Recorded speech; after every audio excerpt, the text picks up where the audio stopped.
Sometimes you read a novel that is so subtle in its beauty and so moving in its character development and so simple in its architecture that you almost conclude that the novel is flawless.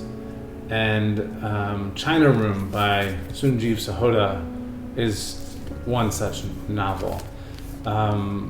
Longlisted for the 2021 Booker Prize, a contender for the shortlist, and a beautiful book. A slow-burning, tender, empathetic, beautiful story and beautiful book that I would recommend. 240 or so pages in a small book format. This is a quick read, and there's many parts in this that are beautiful and lovely. When I woke, it took me a moment to blink away the dream trails and realize I was still on the roof. There was a slight nip in the air, so I wrapped the white sheet around me and stepped towards the edge. The morning mist was dove gray and light and lifting away from the fields.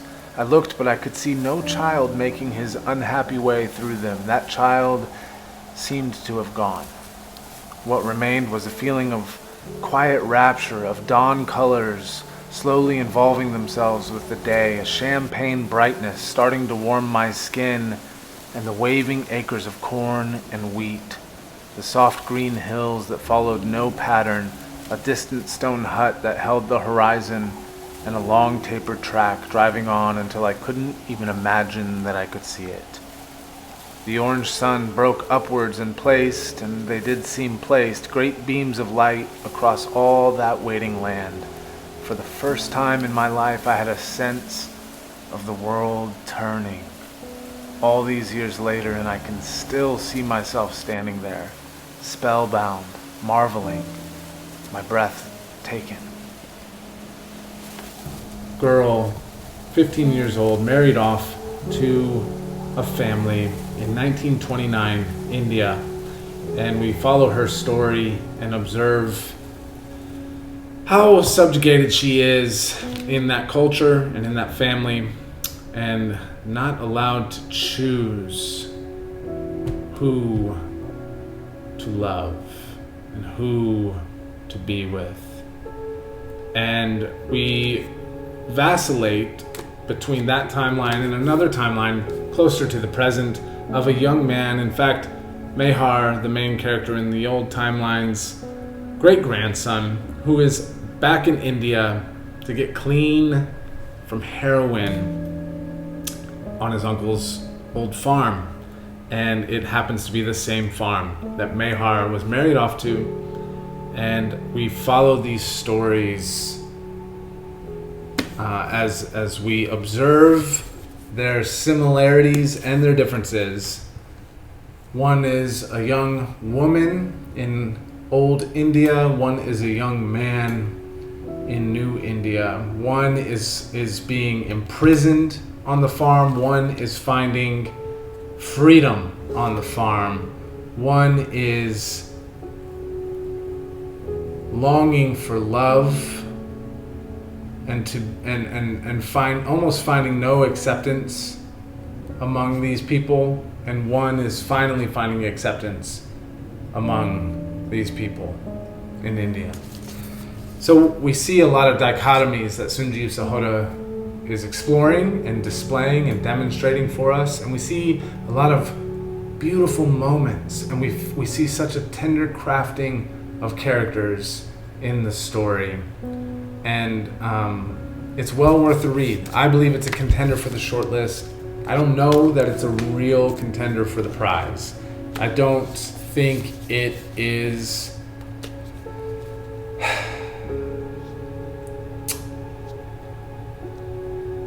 I don't think that it is enough. Unfortunately, it's a beautiful book. I would recommend it. There's beautiful excerpts. The character development is gorgeous. Sunjeev Sahota does a wonderful job, but I don't think it's a contender for the Prize. I think it might make the shortlist, but I definitely don't think it will win. Sorry, Sunjeev. Sorry, Mr. Sahota. It's a beautiful book, and I would, in fact, probably even read it again.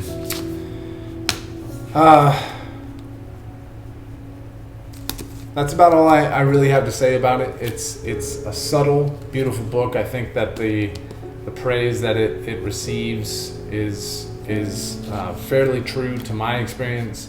It's just a well-written story. There wasn't a moment vacillating between the two timelines where I was upset that we were changing timelines, because you're invested in both timelines. And I think he's exploring love. I think that there's a lot of exploration of I think there's a lot of situational tragedy. There's situational dynamics around the subjugation of women and things like that. But I think that isn't really the theme. I don't think thematically Sahota is saying, let's explore this injustice of the subjugation of women in our societies. I think what he's really exploring is the concept of love and not being able to love who you choose to love, or being, a love story that has too much of a gap between the two lovers, cultural impossibilities that hold them and bar them and ruin the chances for love. I think he's exploring more thematically elements around love and heartbreak.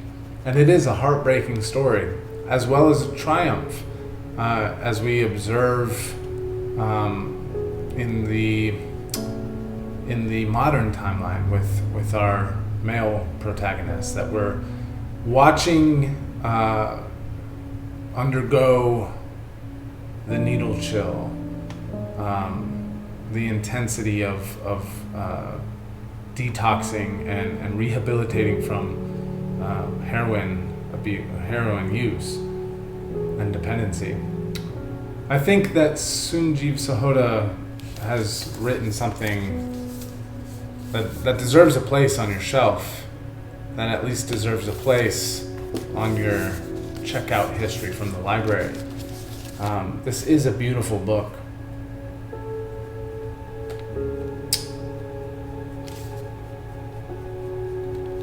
It's very conventional, but there's excerpts in it that are highlightable.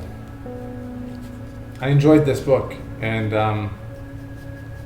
it's actually prompted me to purchase his previous Booker Prize shortlist novel, The Year of the Runaways.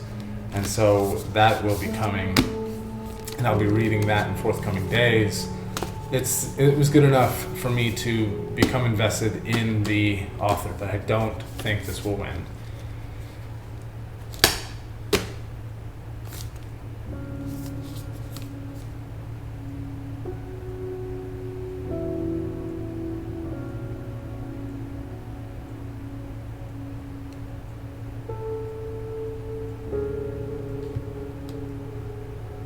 Sunjeev Sahota, China Room.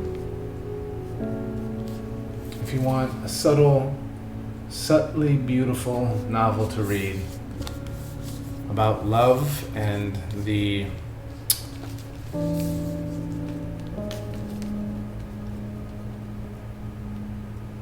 ways that things outside of our control can impact love stories and the tragedy of that. I think on that level, thematically, this is well worth reading.